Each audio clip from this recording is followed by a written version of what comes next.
Today's topic is what do we need to do in order for our children to become natively fluent in their home languages or nearly natively fluent in their home languages? Well, what seems quite easy for the first years of life of our children, when we are the ones who provide most of or the only input they are exposed to in our home languages, we get to decide what we read to them and what we sing to them and how often, becomes increasingly more difficult when our children grow up. When they start attending daycare in another language, it can be the community language, the local language, or another one. So adding the third or fourth or even fifth language within a few years. And when we become the only ones who provide the input in our home languages. So what can we do to make sure that the home languages are fostered throughout their childhood? Well, the ideal would be to find a daycare and school later on where the subject lessons are taught in our home languages as well, but this is very rare. And most of us need actually to make sure that the vocabulary, the knowledge that they acquire at school, the terminology that they acquire at school, that they learn at school, is also covered at home. And this means that we parents often have to provide this input. It's way beyond singing songs and reading books. It is about providing the necessary resources so that they can understand also the subjects at school in their home language. If they are talking about the Romans at school, we have to provide the same vocabulary at home while talking with them about the subject, for example, or providing them with a resource, a video or a book or an audiobook or whatever there is, so that they at least passively have heard about what these things mean and how they are expressed in our home languages. And if we have more than one home language, we have to provide it in more than one home language. I know that this seems quite challenging, daunting, and quite time consuming, and it is, but it doesn't need to be done on a daily basis. It would be good already to have it on a weekly basis. And my advice is always go to the daycare teachers or the teachers at school, at least at primary school. They are very open usually to provide with the necessary lists of words that they learned and topics that they were talking about and songs that they sung.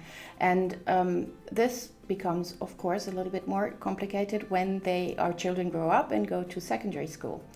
There, I'd advise to just sit next to them when they're doing homework. Have a look at how they solve the problems, what kind of vocabulary are they using, and what kind of vocabulary you remember yourself using when doing the homework in your home language, if you did so. So this is my advice. And there are also lists for several curricula in secondary schools that are available online. If they're not available online or you're not sure about this, ask the teachers, ask the school to help you with this. Now, why do we want our children to acquire this? Because this vocabulary that is also the school vocabulary. Because otherwise the vocabulary, the terminology, the context where they can talk in their home language is only the one at home. So they might feel shy or not prepared enough to talk with peers when they visit the home country.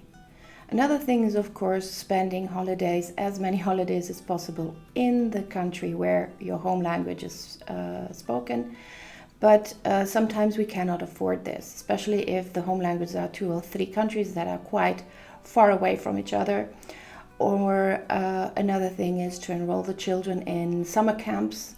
But then again, what if my child doesn't want to go to summer camp, or what if my child prefers staying with me or talking just to family instead of the whole community? It depends on the child, it depends on your family situation and on the availability also of resources.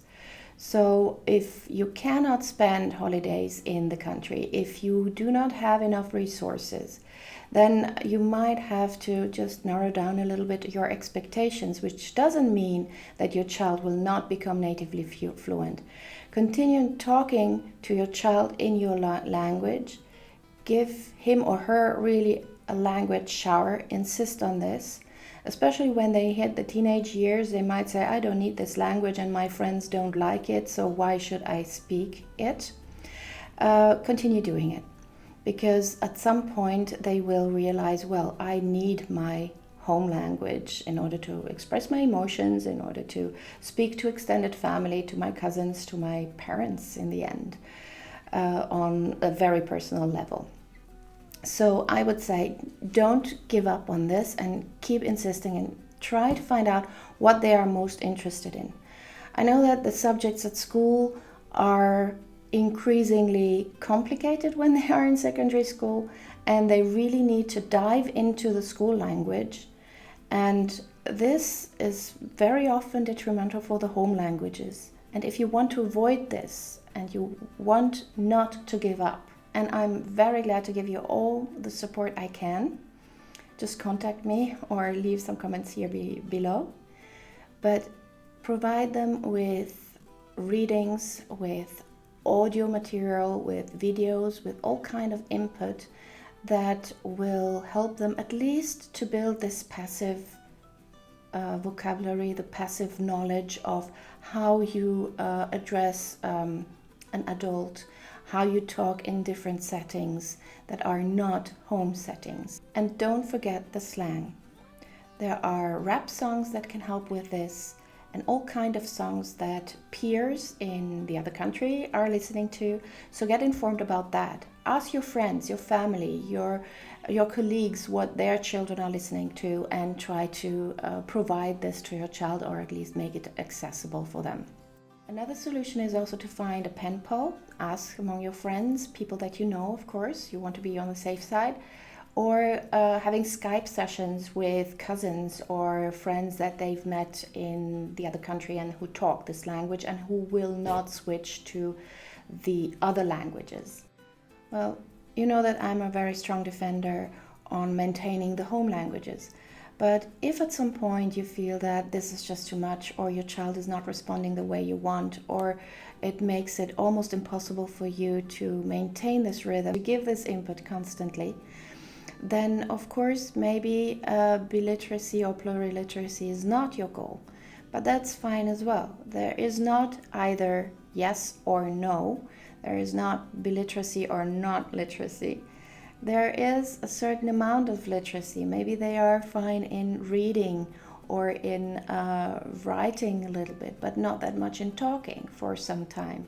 But this can be always reactivated or activated later on in life if it's needed, as long as you provide the input. If you stop, of course, then there is like a gap, and it will be a little bit more difficult later on to fill this gap for them and for you. I always advise at least to keep on reading, and also not only reading for them. What I also would like to advise to you, and I know it sounds a little bit silly, is to keep on reading to them. Why reading to them? Because if you read to them, you can ask them if they understood every word. You can even dig a little bit deeper and say, well, what other word do we have about that? Have we heard it before? Can we use this? Isn't this a slang word? Isn't this inappropriate in this context? And then you have a conversation about the language, which is not about what you are determining, but what is written in the text, which can be a slight diversion of not being too direct and not being too demanding and expecting too much from your teenager or younger child. These are only a few tips for today. If you have any other question or you would like to discuss this any further, please leave a comment here below. And you know that I'm always happy to help, and I'm only an email away.